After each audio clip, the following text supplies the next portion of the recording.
Insyaallah kita akan kembali melanjutkan kisah dan tentunya hikmah teladan yang bisa kita ambil dari salah satu murid Rasulullah sallallahu alaihi wasallam. Jadi tukang pukulnya Rasulullah lah, bahasa lainnya, bahasa sekarangnya begitu. Kalau Rasulullah mau pakai, saya jalan. Kalau Rasulullah nyuruh saya mundur, saya mundur.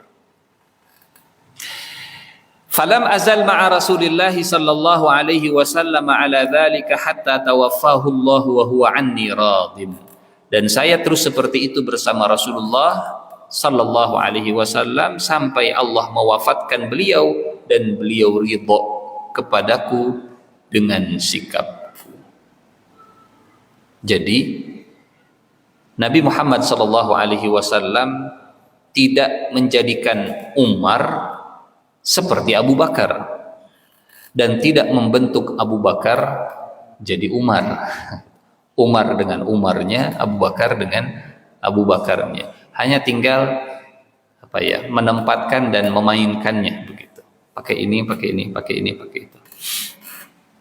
Walhamdulillahi ala dzalika katsiran wa ana bihi as'ad. Segala puji bagi Allah dan saya juga bahagia dengan positioning seperti tadi. Kemudian walla amirul muslimin Abu Bakar. Kaum muslimin dipimpin oleh Abu Bakar. Fakana man la tunkiruna di'atahu wa karamahu walinahu. Dan kalian tidak mengingkari kelembutannya Abu Bakar, kedermawanannya Abu Bakar, kemuliaannya Abu Bakar. Fakuntu khadimahu wa aunahu. Aku tempatkan di sisi Abu Bakar sebagai pelayannya dan sebagai pendampingnya. Kalau di sisi Nabi, abdahu wa khadimahu, budak dan pelayan. Kalau di sisi Abu Bakar, Umar tidak menempatkan diri sebagai budak, tapi menempatkannya sebagai khadim dan aun, pelayan dan penolong. Akhlitu syiddati bilinihi. Aku campurkan sikap kerasku, kencangku dengan sikap lembutnya Abu Bakar. Artinya memang sengaja gitu. Sengaja menyeimbangkan, menurut Umar ya, ini pendapat Umar, menyeimbangkan kelembutannya Abu Bakar harus diseimbangkan dengan sosok seperti Umar bin Khattab. Akhlitu syiddati bilinihi. Aku campur, aku gabungkan antara sikap kerasku dengan sikap lembutnya Abu Bakar. Fa'akunu fi yadayhi sayfan maslulan hatta yaghmidani aw yad'ani fa'amdi falam azal ma'ahu kadzalika hatta qabadahu Allah azza wa jalla wa huwa anni radin walhamdulillahi ala dzalika katsiran wa ana bihi as'ad. Sama kalimatnya. Dan aku tempatkan seperti pedang di tangan Abu Bakar, dia mau dia gunakan, dia mau dia sarungkan. Dan dia ridha sampai Allah mewafatkannya dan aku juga bahagia. Nah, sekarang bagaimana saat Umar menjadi pemimpin? Apakah Umar akan tetap dengan menyengajakan diri dengan sikap kerasnya? Tsumma inni wallaitu umurakum ayyuhan nas. Kemudian sekarang saya yang mengurus urusan kalian semua. Fa'lamu, ketahuilah, anna tilka syiddati qad ud'ifat. Sikap kasarku itu sekarang sudah berkurang dan sudah melemah. Saya sudah tidak seperti dulu lagi. Wa annaha innama takunu ala ahli zulmi wa ta'addi ala muslimin. Tapi ingat, kalau orang yang zalim, kalau orang yang mengganggu kaum muslimin, saya masih bisa sengaja berbuat kasar, berbuat keras. Tapi fa amma ahlus salamah wad din wal qasd, adapun kepada orang-orang yang menjaga kedamaian, menjaga agama dan bersikap pertengahan, tidak berbuat zalim, fa ana alyanu lahum min ba'dihim li ba'd, maka saya akan seperti pendahulu saya dengan sikap lembutnya. Jadi sudah di training kalau bahasa kita, gitu ya. Sudah di coaching, sudah melihat pemimpin sebelumnya. Rasulullah begini, berarti saya harus begitu. Abu Bakar begini, saya harus begitu. Sekarang saya melanjutkan Rasulullah dan Abu Bakar, maka saya harus begitu. Tapi kalau dibutuhkan, siapa yang bisa menyeimbangkan Umar? Umar karena sudah pengalaman dengan sikap kasarnya, saya sendiri yang akan bersikap keras kepada orang-orang yang berbuat zalim. Maka tadi kalimatnya, inna hadzal amr la yahmiluhu illa linu fi ghairi dha'fin walal qawiyyu fi ghairi unfin walal mumsiku fi ghairi bukhlin walal jawadu fi ghairi sarafin. Keseimbangan dan balancing yang dimiliki oleh Umar bin Khattab. Kata Umar, walastu ada'u ahadan yazlimu ahadan aw yata'adda alaihi hatta adha'a khaddahu 'alal ard wa adha'u qadami 'alal khaddil akhar hatta yad'ana bil haqq. Kalau ada yang zalim atau mengganggu kaum muslimin, saya akan simpan pipinya di tanah dan pipi yang lain akan saya injak dengan kaki saya. Umar untuk orang yang zalim. Bahasanya begitu. Walastu ada'u ahadan, saya tidak akan membiarkan seseorang yazlimu ahadan, menzolimi orang lain, au yata'adda alaih, atau mengganggu, hatta adha'a khaddahu, pipi bahasa Arabnya khaddun, sampai saya meletakkan pipinya alal ardi, di tanah, wa adha'u qadami, kemudian kakiku alal khaddil akhar, akan menginjak pipi yang satunya lagi. Jangan macam-macam kalau mau berbuat zalim di zaman Umar, dijejak ke saya. Wa inni ba'da syiddati tilka adha'u khaddi alal ardi li ahlil afafi wa ahlil kafaf. Dan aku setelah menginjak ngajejek yang zalim, aku akan letakkan pipiku di tanah. Kalau orang-orang yang baik, orang soleh, orang yang menjaga kesucian mau menginjak pipiku, monggo silahkan. Jadi Masya Allah, luar biasa lah Masya Allah ya. Untuk yang zalim saya yang jejak kakinya, tapi untuk orang-orang yang soleh mangga silahkan jejak pipi saya kalau mau. Silahkan injak pipinya Umar bin Khattab. Saya akan meletakkan pipi di tanah, diinjak oleh orang-orang yang atau ahlil afaf wa ahlil kafaf. Jemaah yang dirahmati Allah Subhanahu wa taala, ini permulaan saat Umar bin Khattab memimpin kaum muslimin. Bagaimana kepemimpinan Umar bin Khattab? Sabar ya. 14:32 berarti 18 slide deh. Lanjut sampai zuhur ya. Jamaah yang dirahmati Allah Subhanahu wa taala.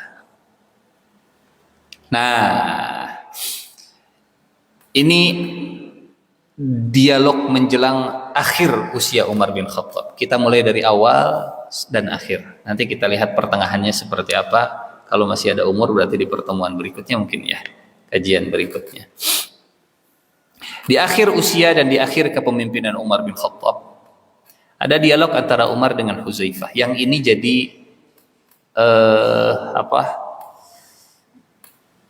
kabar bahwa setelah Umar akan terjadi banyak fitnah.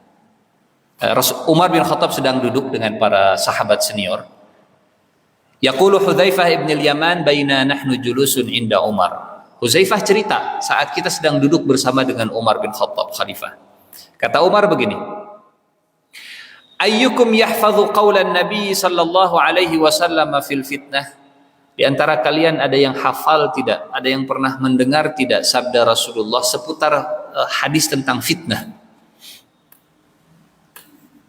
Jadi yuk kajian, judulnya fitnah, gitu ya. Fitnah akhir zaman. Fitnah. Kata Hudzaifah, fitnatur rajuli fi ahlihi wa malihi wa waladihi wa jarihi tukaffiruha as-salah was sadaqah wal amru bil ma'ruf wan nahyu 'anil munkar. Wahai Umar, saya pernah mendengar Rasulullah berbicara tentang fitnah seseorang itu ada dalam keluarganya, ada pada hartanya, ada pada keturunannya, dan ada pada tetangganya.